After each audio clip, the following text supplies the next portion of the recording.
അമ്മ ഒന്ന് ചീരപ്പേരി വെക്കാന്ന് വിചാരിച്ചു. പിന്നെ ചീര കൊണ്ടൊരു സ്പെഷ്യൽ പുതിയ ഐറ്റം എന്ന് പറയുന്ന സ്പെഷ്യൽ ഐറ്റം കൂടെ ഉണ്ട്.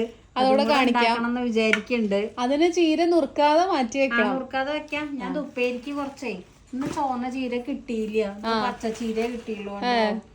ഞാൻ ചോദിച്ചു ചുവന്നത് ഉണ്ടോ, എനിക്ക് ചുവന്ന ഉപ്പേരിക്ക് ഇതിലത്ര വൈറ്റമിൻ നല്ലോണം. അപ്പൊ അത് ഉപ്പേരി വെക്കാം. കുറച്ച് നമുക്ക് മാറ്റി വെക്കും ചെയ്യാം അല്ലേ. എന്താ നല്ല ഫ്രഷ് ആയിട്ടുണ്ട്. എനിക്ക് തോന്നി ഇത് കണ്ടപ്പോ എന്തായാലും അമ്മയുടെ കയ്യില് കവറിലുണ്ടാവും എന്ന് പറഞ്ഞാ പിന്നെ ഞാൻ അവിടെ അങ്ങോട്ട് മരിക്കും. ഇലക്കറി നല്ല ഇഷ്ടമാണ്, പ്രത്യേകിച്ച് ചീര. ചീര കൂട്ടാനല്ലേ ഇത്? അല്ലത് ഉപ്പേരിയാണല്ലേ. ചുവന്ന ചീര വെച്ചാ കൂട്ടാൻ വെക്കായിരുന്നു, പച്ച കൊണ്ട് ഉപ്പേരി വെക്കായിരുന്നു. പച്ച പരിപ്പിട്ടിട്ട് വെക്കില്ല? വെക്കാറുണ്ട്, പക്ഷെ അച്ഛനും പറഞ്ഞില്ലേ ഉപ്പേരി മതിന്ന്. കൂട്ടാൻ നമുക്കിന്ന് വെള്ളരിക്കും വാങ്ങിയാണ്. ആണോ? അതെ അതെ. എന്താ ഷുഗർ ചീര എന്ന് പറയണേ? അല്ല പാലക്കല്ല, വേറെ. അത് മറ്റേ ഇല്ലത്തൊക്കെ ഉള്ളതൊക്കെ. അപ്പൊ എല്ലാ കൂട്ടുകാർക്കൊക്കെ ചുവന്ന ചീരയാണോ കൂടുതൽ ഇഷ്ടം, പച്ച ചീരയാണോ കൂടുതൽ ഇഷ്ടം, എന്തൊക്കെ വെറൈറ്റി ഐറ്റംസ് ചീരയും കൊണ്ട് ഉണ്ടാക്കാന്നുള്ളതൊക്കെ ഒന്ന് പറഞ്ഞു തരൂ കേട്ടോ. നമ്മളൊരു വെറൈറ്റി ഉണ്ടാക്കുന്നുണ്ട്, ചീര കടഞ്ഞത്, അതാണ് അതിന്റെ പേര്. അപ്പൊ ഓരോരുത്തർക്കും ഓരോന്ന് അറിയൂലോ ചീര കൊണ്ട് എന്തൊക്കെ ചെയ്യാൻ പറ്റും എന്നുള്ളത്. അപ്പൊ ഒന്ന് കമന്റ് ചെയ്താൽ നമുക്ക് അതുപോലെ ഉണ്ടാക്കി നോക്കാമല്ലോ. എപ്പോഴും ഉപ്പേരിയും കൂട്ടാനും തന്നെ വേണ്ടല്ലോ. എല്ലാവരും കമന്റ് ചെയ്യൂ, അറിയുന്നവരൊക്കെ. അപ്പൊ അമ്മയുടെ ഉപ്പേരിയുടെ പണി തകൃതിയെ നടന്നോട്ടെ, ഞാൻ പോവുകയാണ്. കുറച്ചേരം ഒന്ന് മയങ്ങട്ടെ. അയ്യോ, പണിയെടുത്ത് ക്ഷീണിച്ചു.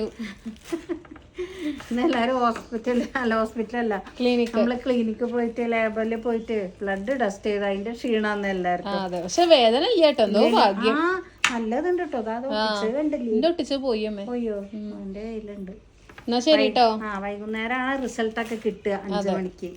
ഇന്ന് ഞാൻ നിങ്ങൾക്ക് കാണിച്ചത് നല്ല അടിപൊളിയായിട്ടുള്ളൊരു കോഡ് സെറ്റാണ് കേട്ടോ. ഒരു ബ്ലാക്ക് പ്രിന്റിൽ വരുന്നതാണ്, ഒരു ഗോൾഡൻ റെഡ് കളറിലൊക്കെ ഒരു റെഡ് അല്ല, ഒരു പിങ്കിഷ് കളർ കേട്ടോ. നല്ല ഭംഗിയത് ഇട്ട് കഴിഞ്ഞാൽ ഞാൻ ഇതിട്ട് നോക്കിയിട്ട് എനിക്കിത് ഊരാനേ തോന്നിയിട്ടുണ്ടാവില്ല. ഞാൻ അമ്മയുടെ പറയുന്നത് അമ്മ ഇത് വീണ്ടും കാണിക്കുക, എല്ലാവരും കാണിക്കുക, സ്റ്റോക്ക് ഔട്ട് ആവണതിൻ്റെ മുന്നേ എല്ലാവരും വാങ്ങിക്കോട്ടെ. 400 സംതിങ് രൂപയുള്ളൂ കേട്ടോ. ഈ ഒരു സമയത്ത് 400 സംതിങ് രൂപയ്ക്കൊക്കെ എനിക്ക് തോന്നുന്നില്ല ഷോപ്പിലൊക്കെ കിട്ടും എന്നുള്ളൊരു കാര്യം. ഫുൾ ഇങ്ങനെ ബട്ടൺ വെച്ചിട്ടുണ്ട്, അതുപോലെ തന്നെ 3XL സൈസ് വരെയൊക്കെ ഉണ്ട് തോന്നുന്നു കേട്ടോ. എനിക്ക് അത്യാവശ്യം വണ്ണുണ്ടല്ലോ, എന്നിട്ടൊക്കെ എനിക്കിത് കറക്റ്റ് സൈസാണ് കേട്ടോ. ഞാൻ XXL എടുത്തിട്ടുണ്ടായിരുന്നത്. സ്ലീവിന്റെ സൈഡിലൊക്കെ ഇങ്ങനെ ഒരു ഷോ ബട്ടൺ വെച്ചിട്ടുണ്ട്. അതുപോലെ തന്നെ നല്ല ബ്യൂട്ടിഫുൾ ആയിട്ടുള്ള ഒരു പലാസോ പാന്റ് ആണ് കേട്ടോ ഇതിന്റെ കൂടെ. എനിക്ക് നന്നായിട്ട് ഇഷ്ടപ്പെട്ടു. റൈറ്റ് സൈഡിൽ മേലെ ഞാൻ ലിങ്ക് ടാഗ് ചെയ്ത് കൊടുത്തേക്കാം. നല്ലൊരു കോട്ടൺ റയോൺ മെറ്റീരിയൽ ആണ് കേട്ടോ, അതുകൊണ്ട് കുറേ നാൾ വരെ ലാസ്റ്റ് ചെയ്യും. എന്തായാലും നിങ്ങളൊന്ന് പർച്ചേസ് ചെയ്ത് നോക്കും, ഇഷ്ടപ്പെടും.